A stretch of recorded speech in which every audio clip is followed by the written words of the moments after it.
Apparently, a few months ago, Little Miss and Good Sir Scanlations got back to doing Snow White with the Red Hair, a series I had kind of dropped as a result of them disappearing around the time of the Manga Dex crash last March, and just the group that popped up in their place were just, it was not a great translation, the page or two I read of it, so I just sort of left Akagami by the wayside, until a couple weeks ago I realized they were back, and so I spent the past bit of time refreshing myself on the larger world of Akagami to an extent, and this Rugilia Arc in particular.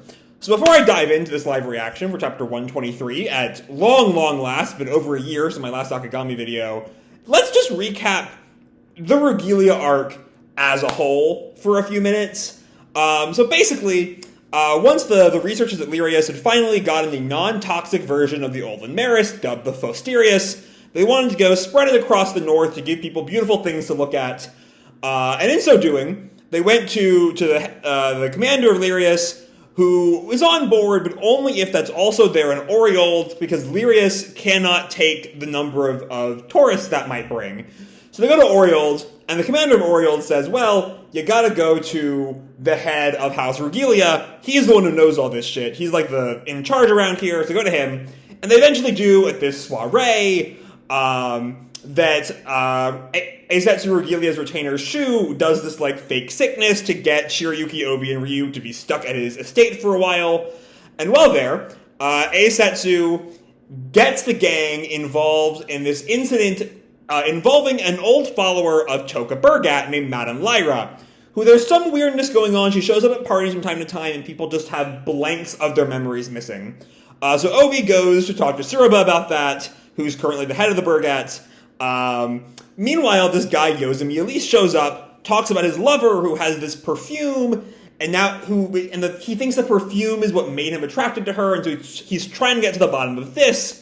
And so he has the perfume, that's shipped off back to Lirius, while Obi, Shirayuki, and Eisetsu head off to this soiree where Madame Lyra will supposedly be at, and they find her there.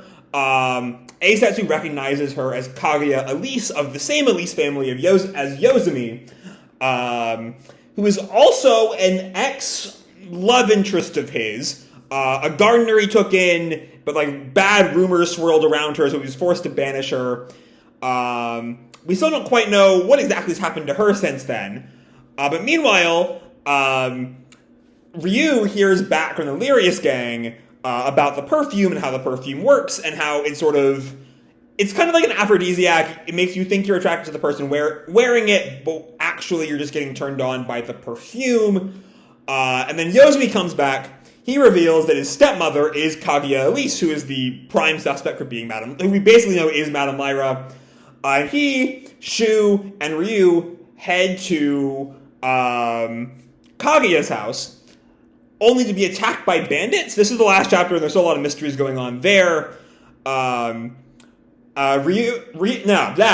lots of characters. Shu and Yozumi are like dealing with the bandits. Ryu escapes, and he ends up finding his way to Kageya, who when we last left off, had just gotten like knocked out by another bandit, I believe.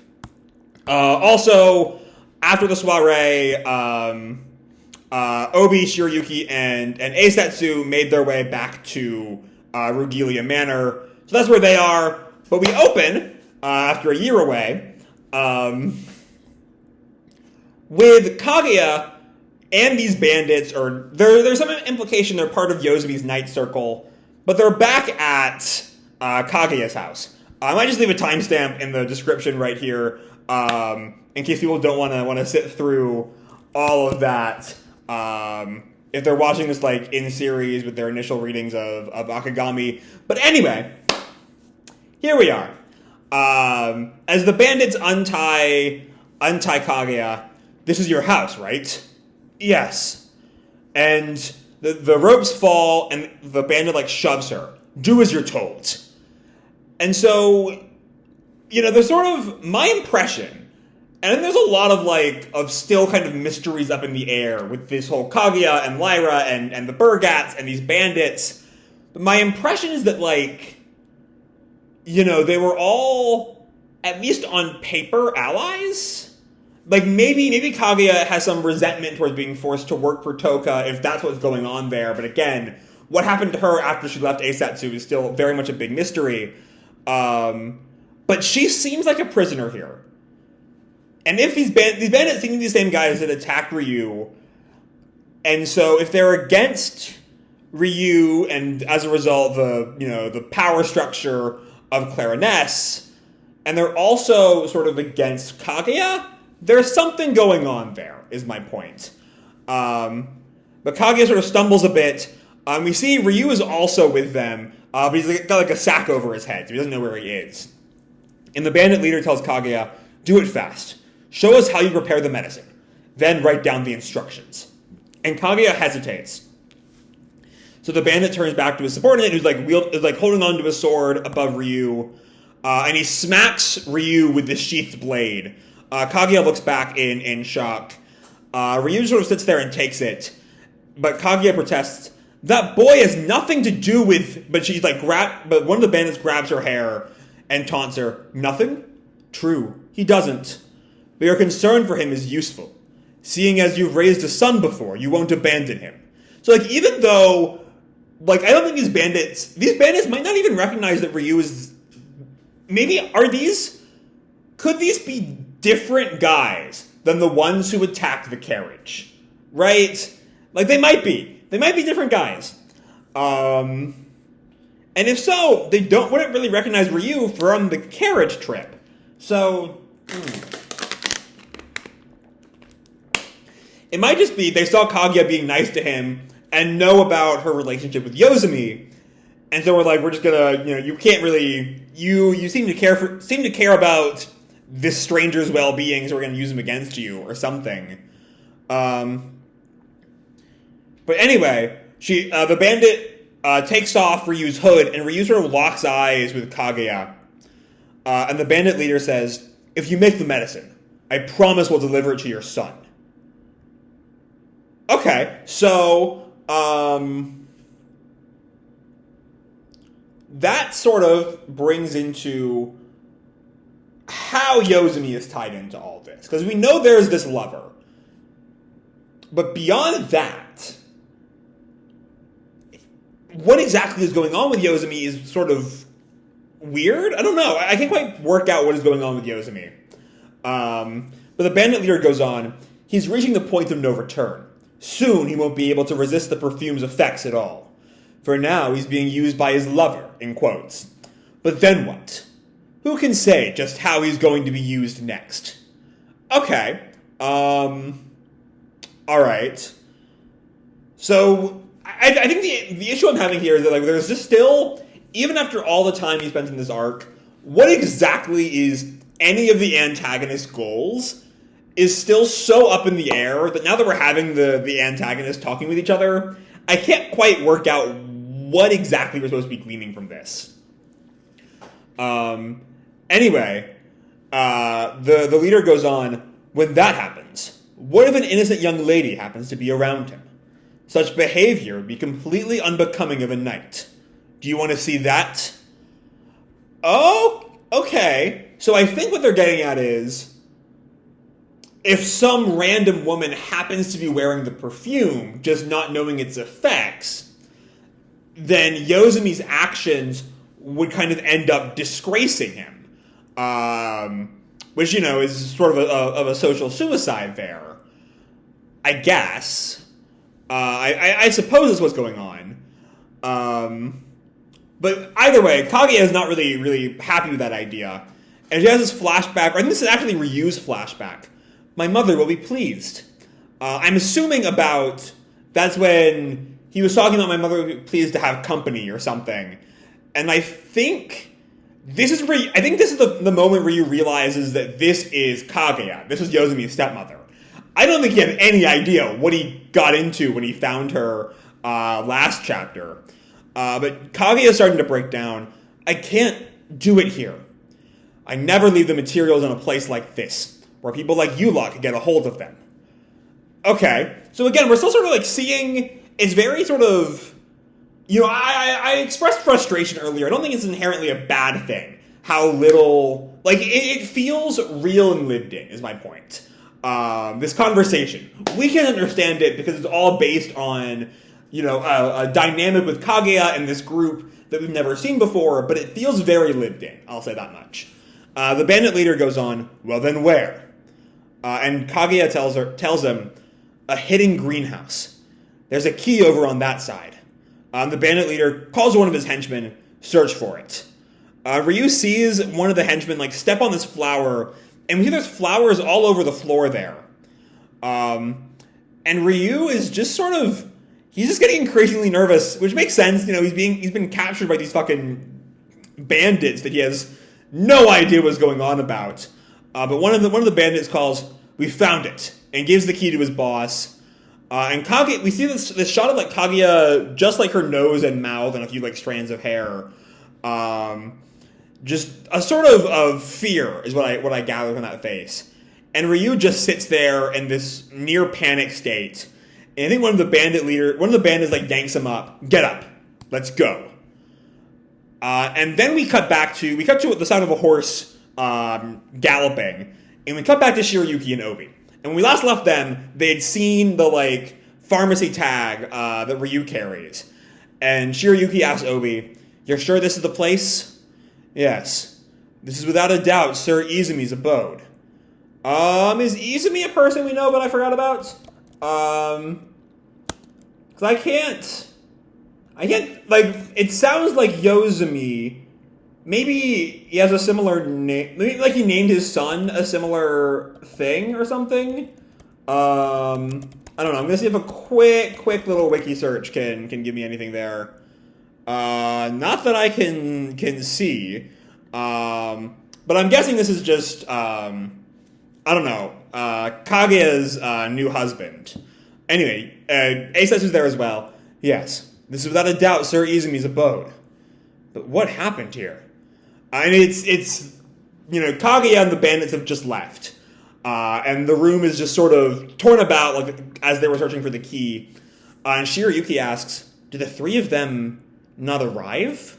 Referring, of course, because she doesn't know about exactly what happened with the carriage trip. She thinks that Ryu, Shu, and Yozumi are still together. But Obi looks around, no idea. But it doesn't look like it was a fight. Seems more like they were searching for something. And I think this is Eisetsu's line. It appears unlikely they were searching for Sir Yozumi. Where is the mother he spoke of in his message? Right, because they don't know. I guess Yozumi left the message they were going to his mother's house, not quite unveiling that mother is Kageya, as that would seem somewhat irrelevant to Yozumi at least. But as they look around, Eisetsu spots an open drawer, and he pulls it open the rest of the way. And Shirayuki looks in, I think, another drawer, or it might be the same drawer, but she finds a book, and she thinks, maintenance records for a garden. And then we see, I think it's a different dresser, as Eisetsu goes to the other one.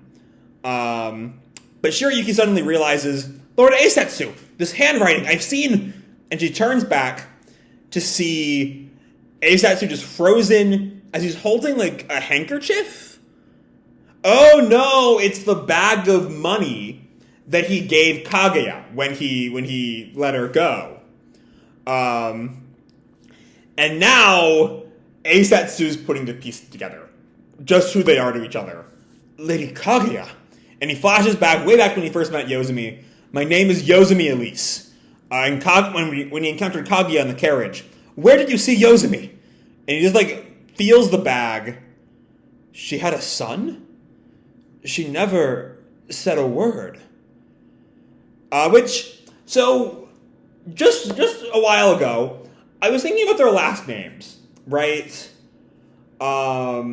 Because if Kageya, hold on, let me lay all this out. If Kageya, sorry. For some reason, I thought that maybe when we learned that God, I feel like I'm just stuttering so much through this video, which is my bad. When we learned that Kageya was Yozumi's stepmom, I thought that was from a marriage after she met Eisetsu. She left Eisetsu, she found a new husband. That should have only been like a few years ago, I think, actually, in timeline. Some reason it's only just now hitting me that Yozumi was from the relationship before the fire. For some reason, I had in my head that she had a new relationship post-fire, though I don't think that would have tracked at all timeline-wise. I was just stupid. So Yozumi was already her stepson when she met Eisetsu. I'm dumb. That's the only answer there. She had a son? Back to the plot. She never said a word. And, Eisetsu has now put the pieces together, and he flashes back this image of Kageya, and he, slams on the dresser, and Shirayuki calls, Lord Eisetsu! And Eisetsu looks back at her, and he looks around at just, the devastation of the room, and just, in, I guess this sort of fucked up mental state, just walks out, and Obi grabs him. Where are you going? And Eisetsu just tells him, there was a scoundrel who vilified Lady Kageya in the past. Another aristocrat. I'm going to see them. And Obi questions, and if they're involved, this is Lady Kageya's home. Why is it turned upside down? Why aren't Yozumi, Ryu, and Shu here? And moreover, the idea of Lady Kageya being connected to Toka Burgat is strange. During the time we didn't speak, and there's this pause as Obi just takes a moment to acknowledge Kageya's outburst. After I drove her away, something pushed her deep into a corner. And so yeah, Eisetsu's starting to realize that there's something more going on here. There's a piece to this story that no one has, and until we get that piece, none of this is really going to make sense. And as soon as we do, everything will snap into place. But Obi tries to warn him. The situation will only worsen if you act recklessly based on your fears. Let's wait for information from Tsuruba, since he has a lead on the men who attacked you. And Eisetsu kind of acknowledges his rashness for a moment and goes to apologize. I'm sorry, and Obi just slams his mouth shut as the door opens. And someone walks in. Might be more bandits, might just be Yozumi. Obi comments, someone's here. Young miss, don't move. Should we be expecting backup? And Eisetsu tells him, only Tsuruba himself, most likely. And Shirayuki whispers to the two of them, are we certain this is Miss Kageya's home? And Eisetsu's sort of confused there. What? Why? I was under the impression that Lady Kageya made antidotes. But I don't see anything in this house that would lead me to believe that's the case. I assume that has to do with the greenhouse she was talking about with the bandits. But of course, Shirayuki does not know that because, she only has information to the information that she has. Which, there is some really good, very particular, it's the way Sarada controls who knows what. The cast is making objectively wrong decisions. Shirayuki's idea this isn't Kageya's house, right? But it's based on the information that she has available. And based on the information she has available, it all makes sense. Anyway, Eisetsu pauses for a moment and turns to Obi. Sir Obi, pretend to get killed by me. And Obi's just, what? And he looks back at Shirayuki. I had forgotten that you were the inflexible sort. And then we hear... So we see this shoe. And looking at the next couple panels, it seems to be the bandits again. More bandits. Or the knights, or whoever the hell they're meant to be. Listening in on the other side of a door. Lord Eisetsu, what are you doing? Please just talk to us, Lord Eisetsu. I have no choice. You're in the way. Okay, he's doing this pretending to die, pretending to kill them for some reason, to make the bandits think something else is going on. Their perfume is an invaluable tool. I could control this northern country from the shadows. Don't you understand? When will I ever get an opportunity like this again? You're saying I should let it go? And we see Shirayuki has the candle in her hand. The same candle that I believe is made out of the stuff. We learned a while back the perfume used to be a candle. I think that's the candle she's holding. Eisetsu goes on with this little wink, just so we're all aware that it's an act. You should help me, for your own sakes. And Shirayuki raises the candle and throws it down so it rolls out from under the curtain, right where the bandits are. The bandits all draw their blades, march into the room. We see Obi on the ground, and Eisetsu holding Shirayuki as he calls, "Who's there?" And the bandits ask him, "You're the Earl of Rugilia?" "Yes." "Are you companions of the man who attacked me last night?" And the bandits look at him kind of confused. "What attack do you speak of?" Which is, it's a little unclear if they don't know what he's talking about, or if they're just acting, to avoid suspicion. But Eisetsu at least pretends to take that at face value. "Then perhaps not. In that case, did you come here to negotiate with Madame Lyra, like I did?" Okay. So I think, because we don't see Shirayuki, we don't see Shirayuki's face in those earlier pages, right? You see her body, sure, when the bandits come in. I think that Eisetsu is pretending that's Lyra. I think that's the ploy here. And the leader says to his henchmen, "Capture him." And they draw their blades. Eisetsu stops them. "Hey, would your master be able to keep control of the situation if you laid hands on me?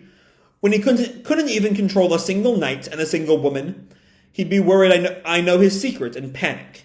He's up against a wall right now. I'll keep it under control, but of course I'll need to be a part of it all.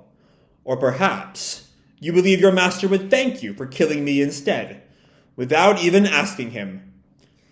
So we see Eisetsu's full-on bluff game, make them think that I know everything. Well, he's just full-on playing them. But it seems to work, just the implication that Eisetsu might know who their master is, assuming it's not Toka Burgat, which is, for some reason, I don't think is going to be Toka. It's, a Toka sycophant, to be sure, but I'm not sure it's going to be the man himself. Either way, just the implication sort of causes the leader to pause. And Eisetsu goes on, "By the by, haven't you noticed? This isn't Madame Lyra's true headquarters." And that shocks the bandit. "Bring me to your employer." And the leader tells his henchmen, "Stand down." And we see, on the ground, Obi gives this little smile, like he's right about to spring the trap. And the leader asks him, who are the men who you say attacked you?" And then Eisetsu just sort of questions, "That's why you brought me in? To ask that?" "No. We lost contact with the men who were supposed to capture Lyra. It's possible the same men are behind it." Okay. So that would mean, if that is the case, there's an entire other faction in this conflict, right? If the bandits from the night of the masquerade are a different group than these guys, and they're not aligned with Eisetsu, not aligned with Lyra, that would imply there's some other group, unless maybe Kageya has, in some way, shape, or form, control of some sort of soldier group to protect her. And that's what the bandits were doing when they attacked Eisetsu, protecting Kageya. I don't know. Lots of questions here, but it does feel like we're getting very, very close to the answers. Anyway, I also do need to call out, I was wrong about my pretending Shirayuki is Lyra theory from a few pages ago. The fact that they're all aware that's not Lyra, I should have said earlier, is a sign that that's not part of Eisetsu's gambit. But, there still is very much the gambit going on. Eisetsu just walks past the bandit. "I'm still looking into it, though it will be convenient if they're together with Lyra." And the bandit asks, referring to Obi and Shirayuki, "What about those two?" "They were helping me. Researchers. Leave a man behind, take their things, and deal with them." As Eisetsu walks off, he calls back to the boss. "Speaking of, did you hide a carriage somewhere nearby?" "Carriage? No, we've tied our horses nearby." One of the bandits goes to examine Obi's body. Unfortunate souls. There's this crunch and a thud as the bandit is knocked unconscious. And the curtain flaps, and Obi just rams his blade into the bandit leader's gut. Which, okay, that was quick. Or actually, no, it might be whacking him with the hilt of his dagger, actually. So it's not like full-on murder, but just like a gut punch. And it's not the leader, some other bandit. The actual leader draws his blade. You bash! And then before he can finish the word, he's hit in the back of the neck with another sword hilt. This time, I'm assuming by Eisetsu. And Shirayuki starts to twitch, and she wakes up, looks around. She sees a book with like a petal or a piece of paper sticking out of it. She looks at the book. And as Eisetsu and Obi look at the unconscious bandits, Eisetsu questions, "So what's going on? They said they're not the men who attacked me." And Obi comments, "And they seem to be the rear guard at that. Not to mention, they know nothing about our friend's carriage." And Eisetsu just growls, "Damn. So we've learned nothing about anyone's whereabouts?" But then we cut to Shirayuki, who's just looking at whatever she's found in the book, stunned. "Ryu, there's a greenhouse?" And then our little blurb here, "Our Scanlation group lives. For more information, check out our Discord, link on the credits page, yada yada." But to be continued, I will say, what I'm going to do for the Shirayuki chapters I'm behind on is basically the same thing I did with Yona back in October, where I try to do a chapter a day until we're caught up. Thanks to how slow Akagami's release schedule tends to be, there's only, counting the 2.5 bonus chapters that have released in the past year, there's only like 6 chapters after this. It's 124, 5, 6, and 7, and then the 2.5s. So, like, it shouldn't take more than a week to be caught up with Akagami. But yeah, anyway, let's talk about this chapter. Because there's a lot of good stuff here. It's a really good chapter. I feel like the real brunt of this chapter, or the real goal of this chapter, is to set up how much of this mystery is still unknown. Like, we're starting to get hints of answers. There's multiple mysterious groups. Each of these mysterious groups seem not to know each other, and it's somehow all tied up with Lyra, with Toka Burgat, with this perfume.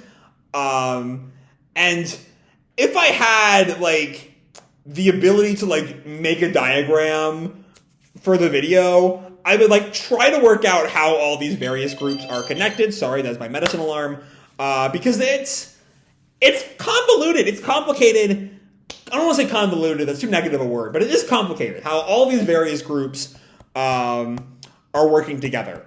Because, like, we learn that this group of bandits is seemingly unrelated to either the attackers after the masquerade or the people who attacked the carriage.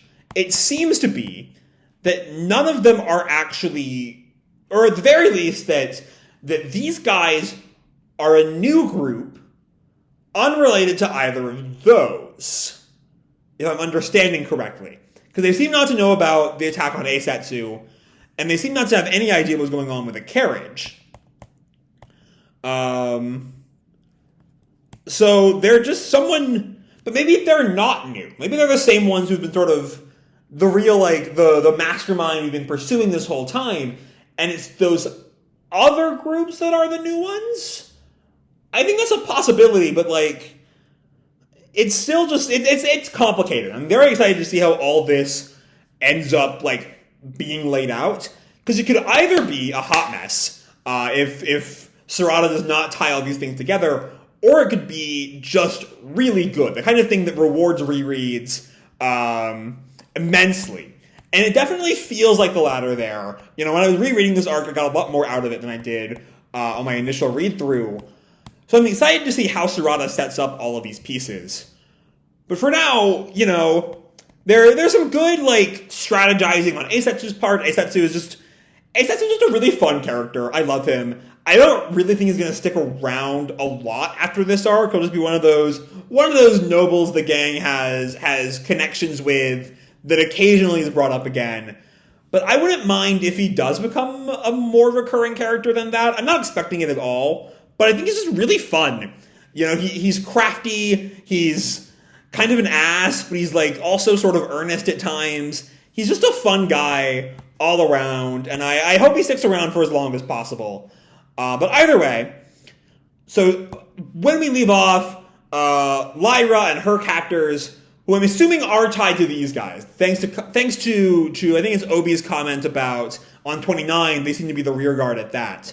This group and the group from the beginning of the chapter are the same group, but different from the carriage attacking group and the Eisetsu attacking group are all different groups, but maybe those two are the same group. Again, they all dress similarly too. It's hard to even pick them out. They all wear hoods and masks.